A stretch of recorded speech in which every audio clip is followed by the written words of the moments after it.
Você está no canal Zion Linhares. Hoje o nosso tema será cristãos versus perseguições. Você acha que cristão é perseguido neste mundo?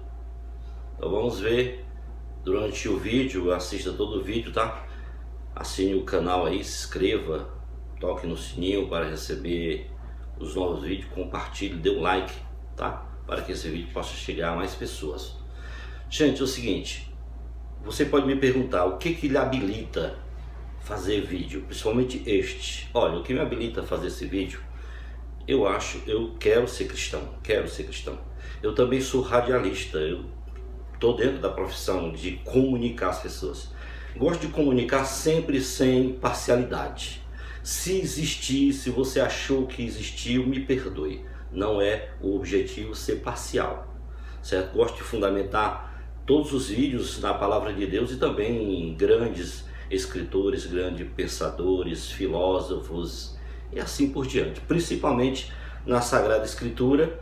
E o que realmente vai me habilitar a fazer esse vídeo? Exatamente o que Paulo, apóstolo, disse na primeira carta aos Coríntios, no capítulo 9, versículo 16. O que ele escreveu para o povo de Coríntios? Ele disse assim: anunciar o evangelho não é glória para mim, é uma obrigação que se me impõe.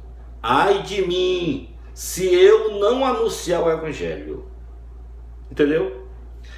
Mateus capítulo 5, versículo 10 até o 11, fala sobre as bem-aventuranças e diz assim: bem-aventurados os que sofrem perseguição por causa da justiça, porque deles é o reino dos céus.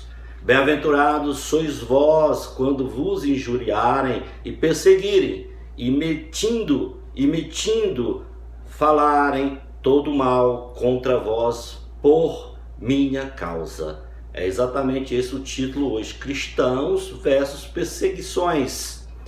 Nós estamos passando esse momento, muitos cristãos são perseguidos, mas nós estamos tendo Padre Robson na cidade de Trindade, lá em Goiás, que está sofrendo perseguições, e a gente sabe muito pouco sobre isso, né? Tem até uma música que diz: quem sabe muito menos das coisas sabe mais do que eu. Então, eu vou colocar uma entrevista que Padre Robson deu, um pedacinho só, que eu consegui no canal 10 do seu Braz. Parabéns pelo seu trabalho. Assine também o canal dele, dê uma visitada lá, tá? Onde o Padre Robson dá uma entrevista e fala que está sendo perseguido, não somente por pessoas normais, simples, como pela igreja e principalmente pelos políticos. Eu sempre estive e continuo à disposição do Ministério Público. Por isso, esse meu pedido de afastamento vai me permitir colaborar com as apurações da melhor forma e com total transparência, para que seja confirmado que toda a doação que fazemos ao Pai Eterno, terços rezados, o dinheiro doado, tempo, carinho, trabalho empregados na evangelização foi toda, repito, toda empregada na própria associação, na FIP, em favor da evangelização. O meu caminho nessa missão evangelizadora nunca foi fácil.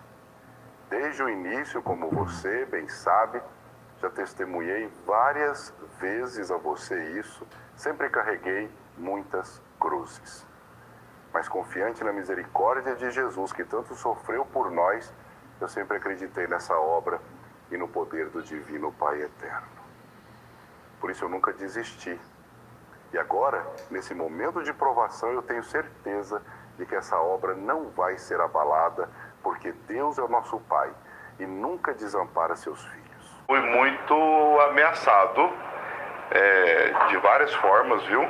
Fui muito ameaçado, não só pelo prefeito, mas também pela equipe de outros lados também aí, de que eu não teria nenhum apoio do poder público nesses 4 anos, que a obra da Basílica iria parar, da nova Basílica, que eu teria dificuldades de poder continuar a Trindade. Eu fui ameaçado a ser expulso daqui. O senhor falou em ameaças. Essas ameaças foram contundentes? O senhor chegou a ser ameaçado de morte, por exemplo? Foram muitas ameaças. cartinhas, papéis, ameaças indiretas, e-mails, num momento até uma fala também, e no palanque gravadas aí por tantas pessoas, inúmeras ameaças de todo tipo, né? Vamos em frente, né? Internautas, eu quero dizer a vocês também que eu já fui vereador por 4 mandatos. Sei o que é ser perseguido. Foram anos turbulentos de difíceis diálogos e convivência. Pois reinava assim, que até hoje se fala: manda quem pode, obedece quem tem juízo. Na minha cidade, padres já foram perseguidos, foram transferidos. Motivo: pregar o amor aos pobres, falar sobre injustiça e não comungar com os atos ilícitos de alguns. A primeira vinda de Jesus foi uma ideia brilhante do Pai, pois ele doutrinou, ensinou, alertou e etc. Ouça e confira o que Lucas diz no capítulo 11, versículo 17. Ele que entrevistou muita gente para saber sobre a vida de Jesus aqui na terra. Ele registrou o seguinte: mas conhecendo seus pensamentos, Jesus disse-lhes: todo reino dividido contra si mesmo será destruído e cairá casa por cima da outra. É tudo que Jesus não quer. Mas ele disse: se tiver dividido, ninguém vai viver em paz, ninguém vai ter, bênção, graça, saúde, entendeu? Tranquilidade, né? Então, será que isso realmente existe? Será que tem algum lugar que está dividido? Os reinos estão divididos? Igreja dividida, governo dividido, família dividida? Será que existe? Você conhece algum filme parecido com esse? Gente, o Padre Zezinho, ele escreve no Facebook, ele tem um Facebook e ele escreve no Facebook. Tem até gente que pergunta se o Padre Zezinho morreu. Não, morreu um Padre Zezinho, mas não é o Padre Zezinho cantor. Foi um que veio da Itália morar aqui no Brasil e acabou falecendo, ok? Já expliquei isso em outro vídeo. O Padre Zezinho escreveu exatamente um tema que fala sobre o cristão e a política partidária, quer dizer, a perseguição aos cristãos. Ele diz: a igreja quer dialogar, é justamente o que não querem. A igreja quer, mas as outras pessoas não querem. Quem está no poder diz: eu não cedo mais. E quem saiu do poder quer voltar. Então, o que o Padre Zezinho diz? Eu tenho até um vídeo que fala sobre todo o texto. O Padre Zezinho diz assim: então mentem, caluniam, jogam um contra os outros. Os políticos vão ao palanque para atacar o outro. Diálogo não há. Tem os bons. O Padre Zezinho reconhece que existem os bons, mas eles não conseguem mudar a coisa. Perdem no Congresso porque há um grupo acirrado. Eles são eleitos, mas quando chegam lá tem um grupo pesado que só pensa em puxar a sardinha deles, e os pobres é quem se ferrem. Então ele diz que existem os bons, mas não conseguem fazer o trabalho. E ele diz: aquele que pedir diálogo, quer dialogar sobre o assunto, sobre os pobres, sobre a justiça, sobre os símbolos da igreja, sobre a Bíblia, vai apanhar. E Padre Zezinho até que pegou leve, né? Que nós estamos sabendo que estão morrendo, estão matando, né? Muitos cristãos pelo mundo afora até hoje, desde o início até agora, né? Tudo foi criado por Deus. No princípio, lá em Gênesis, capítulo 1, versículo 1, Deus criou o céu e a terra. Ele começa por aí. Deus criou o homem depois, né, no final, a sua imagem e semelhança, né? Para que ele cria esse homem, a sua imagem e semelhança, né? Deus, tendo depois criado a terra e todos os animais do campo e todas as aves do céu, levou ao homem para ver como ele os havia de chamar. E todo o nome que o homem pôs aos animais vivos, esse é o seu verdadeiro nome. Então, olha só qual foi, né, o objetivo de Deus criar a terra, tudo que nela existe, também o homem, né? Viver na paz, né? Se conclui que no início o governo de todas as coisas e pessoas foi nomeado diretamente por Deus. Em Romanos, no capítulo 13, versículo 1 ao 2, aconselha que cada qual seja submisso às autoridades constituídas, porque não há autoridade que não venha de Deus. As que existem foram instituídas por Deus. Assim, aquele que resiste à autoridade opõe-se à ordem estabelecida por Deus, e os que a ela se opõem atrai sobre si a condenação. Você pode perguntar, como podemos obedecer um mau governo? Se existe um mau governo em algum lugar, como podemos obedecer? Devido a isso, Jesus fala, e Mateus registrou lá no capítulo 12, versículo 37 e 38. Confira na sua Bíblia.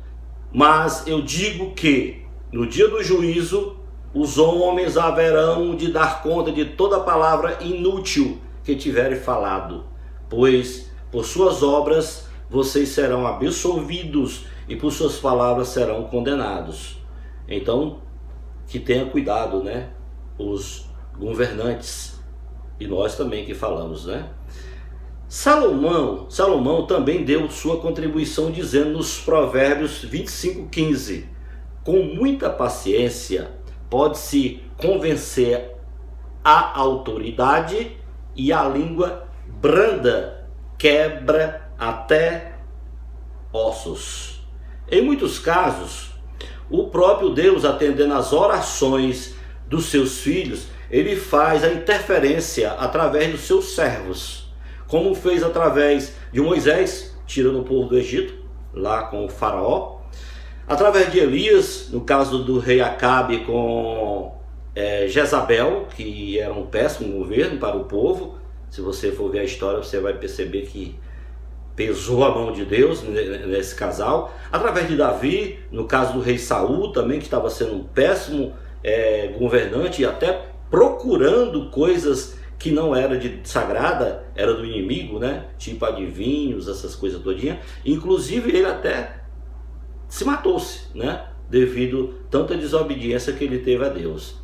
Jesus advertiu e Mateus registrou, tá lá, capítulo 18, versículo 15. Ele disse: se teu irmão pecar contra ti, vai e em particular com ele conversem sobre a falta que cometeu. Se ele te der ouvido, ganhar-te a teu irmão. Então lá atrás a gente já disse que Deus disse que as autoridades são constituídas por ele. E aí a gente não pode dizer nada? Pode sim, mas que seja dessa forma. Procure se reunir, mande uma cartinha, só coisa particular ali entre vocês, para que possa ser consertado. Se não houver conserto, se você é apenas um cristão, conversa com a igreja que você congrega, e que a igreja vai lá e tem que tomar algum posicionamento sobre a coisa, porque Deus deu autoridade aos apóstolos e aos seus seguidores, que eles têm poder para reter pecado ou perdoar, né? Vamos lá. A Sagrada Escritura relata o nome de vários reis, profetas, discípulos que foram instituídos diretamente por Deus através de seus servos. Quase todos, principalmente os reis, cometeram vacilos. Em especial, gosto do currículo e história de José do Egito. Quando li pela primeira vez, até chorei. Linda a história. O mesmo mostrou amor, paciência, fidelidade, perdão e muita sabedoria. Passou de escravo, devido a essas coisas que a gente falou, a governador do país, a pedido do faraó, que pediu sua ajuda. O próprio faraó que mandou prendê-lo, que comprou como escravo, mandou prender e depois mandou soltar e pediu ajuda para governar, porque ele não tinha sabedoria para isso. E José fez muito bem. Leia a história de José do Egito. Por favor, eu peço, por favor, atendamos o que Paulo apóstolo escreveu em Hebreus 10, 25. Está acontecendo tudo isso. Tem algumas pessoas na igreja que não estão coordenando legal, bacana, mas Paulo sabia e Paulo escreveu e deixou para que a gente escute hoje, agora, nesse momento do programa Nascemos para Brilhar, neste vídeo. Ele diz: não deixemos de reunir-nos como igreja, segundo o costume de alguns, mas procuremos encorajar-nos uns aos outros, ainda mais quando vocês veem que se aproxima o dia. Ele sabia que pessoas iam querer se afastar, pessoas iam mudar de religião devido aos conflitos, mas ele pede: não, vamos nos reunir, vamos orar, vamos nos entender, né? Vamos nos amar. Então a Trindade Santa inspirou Tiago, um dos apóstolos, que escreveu no capítulo 1, no versículo 27, ele diz: a religião pura e sem mácula aos olhos de Deus e nosso Pai é esta: visitar os órfãos e as viúvas nas suas aflições e conservar-se puro de corrupção deste mundo. A ditadura, estamos terminando, eu digo, a ditadura e o amor nunca moraram na mesma casa, não dá. Ditadura, perseguição não moram na mesma casa. Por isso que existe a divisão. O mundo, gente, preste atenção o que um dos homens mais inteligentes do mundo disse que passou nessa terra, um dos homens, Albert Einstein. Ele diz: o mundo é um lugar perigoso de se viver, não por causa daqueles que fazem o mal. Tem muita gente fazendo mal, mas não é por isso não. Ele diz que mas sim por causa daqueles que observam e deixam o mal acontecer. Então convoco todas as pessoas que têm oração pelo Padre Robson, também por outros padres, que não deixe acontecer. Vamos fazer a nossa parte. Não há homem mais...